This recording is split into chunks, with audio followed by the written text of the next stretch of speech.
Assalamualaikum warahmatullahi wabarakatuh, Sobat Didik Kora. Di Banjarnegara, tepatnya di SMP Negeri 1 Mandiraja, ada seorang guru honorer bernama Muhammad Rizal Kurniawan, sarjana pendidikan.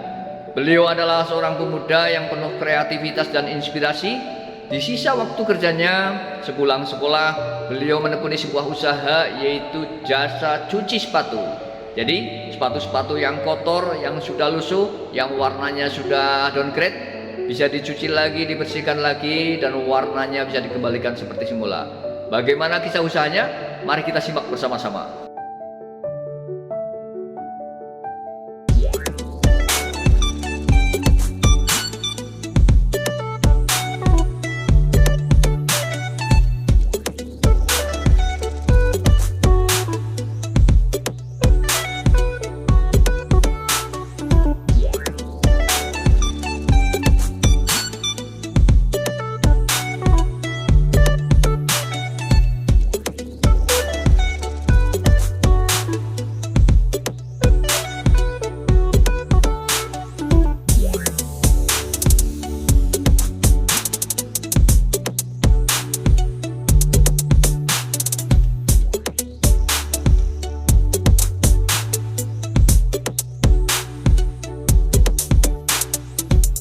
Warahmatullahi wabarakatuh.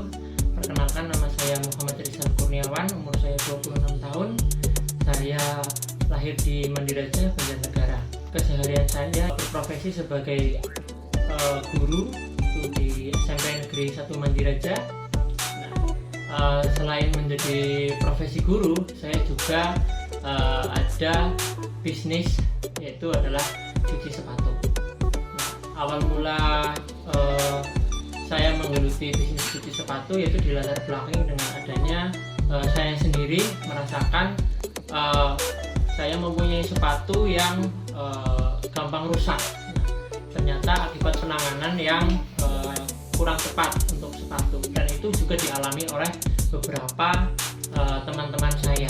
Nah, maka dari itu saya mengambil peluang tersebut untuk menjadi sebuah ide bisnis, yaitu adalah cuci sepatu untuk proses-proses yang tepat untuk perawatan sepatu. Nah, selain itu selama proses pengerjaan saya lakukan setelah pulang sekolah, sehingga tidak mengganggu aktivitas belajar mengajar. Sebagaimana saya sebagai berprofesi sebagai guru. Untuk proses pembersihan, yaitu biasanya sepatu kotor itu kita ada tiga tahap, yaitu ada cleaning, terus drying, dan detailing. Ada tiga tahap yang utama, itu adalah kita pertama membersihkan bagian bawah dan bagian atasnya. Nah, kita bersihkan terlebih dahulu.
tujuannya sama, kita menggunakan sikat yang berbeda karena takutnya nanti jadikan kotor. Terus juga untuk covernya,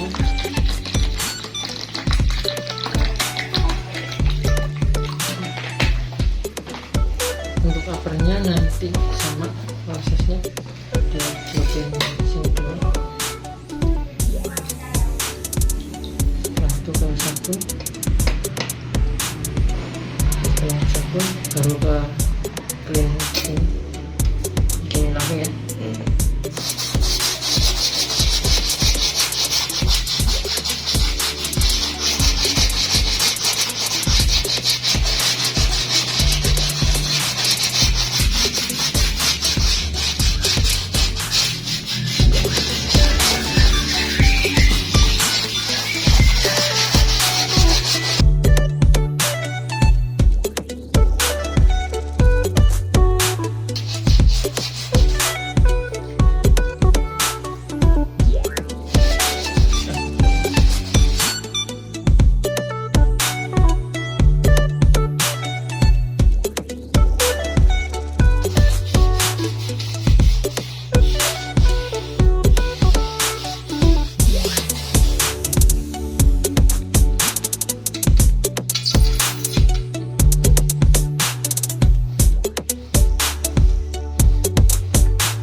juga akan melupas.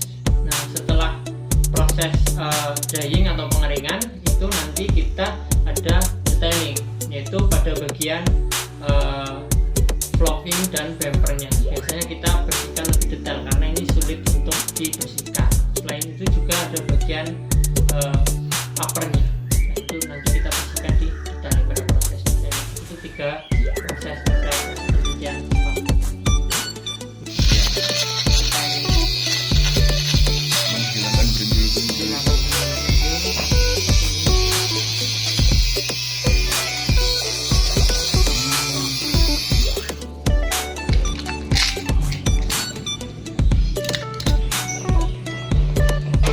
Terus nanti kita gunakan untuk mencongkel yang bagian seperti ini, kita congkel.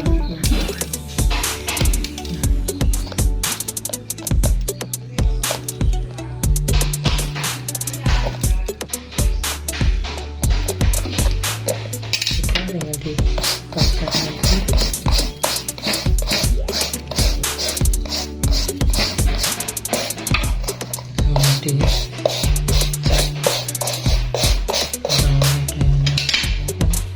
Udah bersih.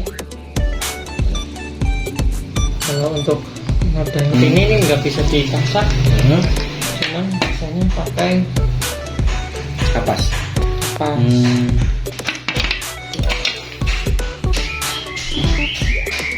Dan seperti ini.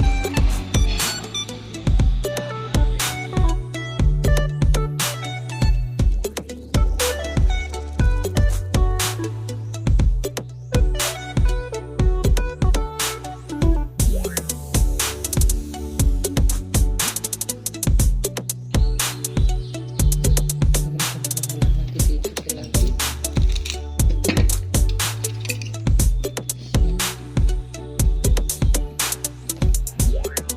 Sampai benar-benar nodanya.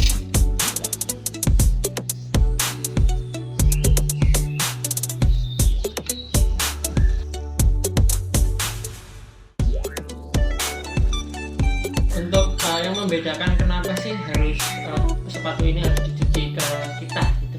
Nah, yang membedakan itu adalah kita menggunakan sabun khusus cuci sepatu. Nah, jadi biasanya sabun khusus cuci sepatu ini sangat minim meninggalkan residu.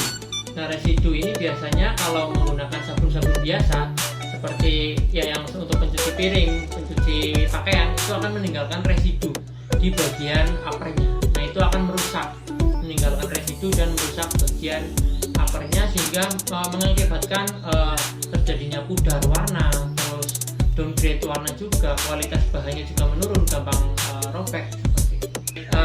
Selain dari cuci sepatu, kita juga ada beberapa treatment untuk sepatu, tas, helm, dan lain sebagainya. Untuk sepatu sendiri itu ada basicnya, itu ada deep clean. Ada deep clean itu membersihkan sepatu secara keseluruhan dari bagian bawah, bagian atas, dan bagian dalam. Nah, itu untuk deep clean. Nah, selain itu juga ada pewarnaan repaint sepatu. Itu mewarnai sebagian sepatu yang sudah pudar. Nah, itu kita bisa kembalikan ke warna yang semula. Gitu. Entah itu bagian flossing atau bagian uppernya. Nah, ini ada beberapa contoh yang sudah di repaint ya, warna hijau ini dulunya sudah pudar. Nah, ini on kembali ya, seger kembali. Kalau untuk tarif deep clean itu sekitar 35.000. Itu sudah termasuk mencakup 3 itu tadi. Ada cleaning, drying, sama detail. Juga ada parfum antibakteri juga yang membuat sepatu ini tetap seger. Ada beberapa pilihan parfum, aroma parfum yaitu kopi, terus ada vanilla, ada bubblegum. Nah, di sini yang paling best seller adalah kopi untuk parfumnya. Seperti itu.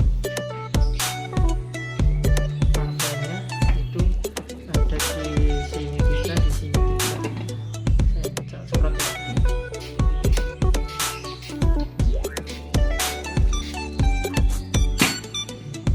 Kalau untuk promosi, jujur kita masih friend to friend, Pak, dari teman ke teman, karena saya tidak mau mengendarkan promosi tapi kualitas saya dalam menggarap sepatu itu kurang. Nah, jadi saya mementingkan bagaimana cara saya meningkatkan skill saya terlebih dahulu. Nah, nanti itu akan memperluas pasar itu sendiri, nah, market saya itu sendiri, dari teman kantor, terus teman nongkrong dan lain sebagainya, itu saya promosinya lewat dari teman. Yang paling banyak itu pernah satu minggu itu sekitar hampir 50 pasang sepatu, hampir 50 pasang sepatu dari berbagai kalangan, itu entah dari pemerintahan seperti kelurahan, ya, terus juga teman-teman bapak ibu guru, terus juga teman-teman tongkrongan. Untuk menangani sepatu di musim hujan, yaitu yang pertama adalah ketika kita memakai kaos kaki, nah itu kaos kakinya jangan dimasukkan ke sini, tapi kaos kaki itu kita jemur. Nah, selanjutnya kita hanya angin-anginkan. Kalau punya hair dryer, kita bisa pakai hair dryer untuk membantu mengeringkan. Nah, intinya kalau sepatu basah itu kalau bisa langsung dicuci, dan dicuci menggunakan kalau tidak punya sabun khusus bisa menggunakan air saja, dibilas, terus jangan dijemur di bawah terik sinar matahari langsung.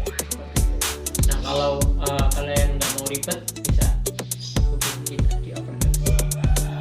Kalau teman-teman punya sepatu yang kotor, yang rusak, atau yang downgrade warnanya, silahkan bisa hubungi kita di Overdose Shoes and Care.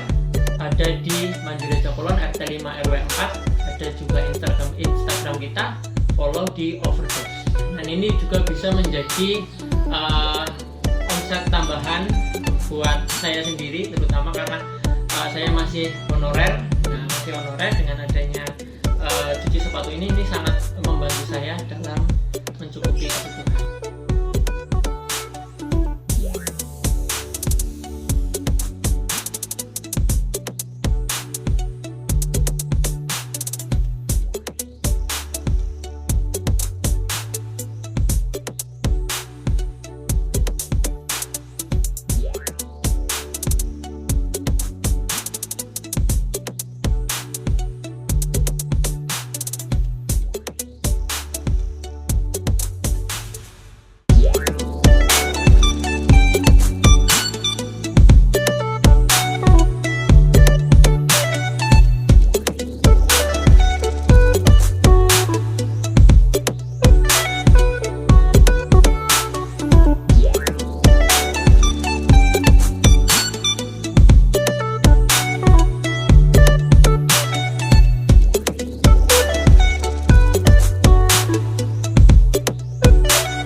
Guru itu harus mampu berkreativitas, tidak hanya menggali potensi potensi dari peserta didik, tapi juga menggali potensi diri kita sendiri sebagai manusia. Seperti itu. Makanya jangan beranggapan bahwa kita itu tidak bisa apa-apa, tapi kita mempunyai potensi dari segi lain. Buat teman-teman guru yang mungkin di luar sana masih honorer dan lain sebagainya, jangan berkecil hati. Kita harus bisa berkreativitas tanpa batas untuk menggali potensi diri kita. Ayo semangat kreatif.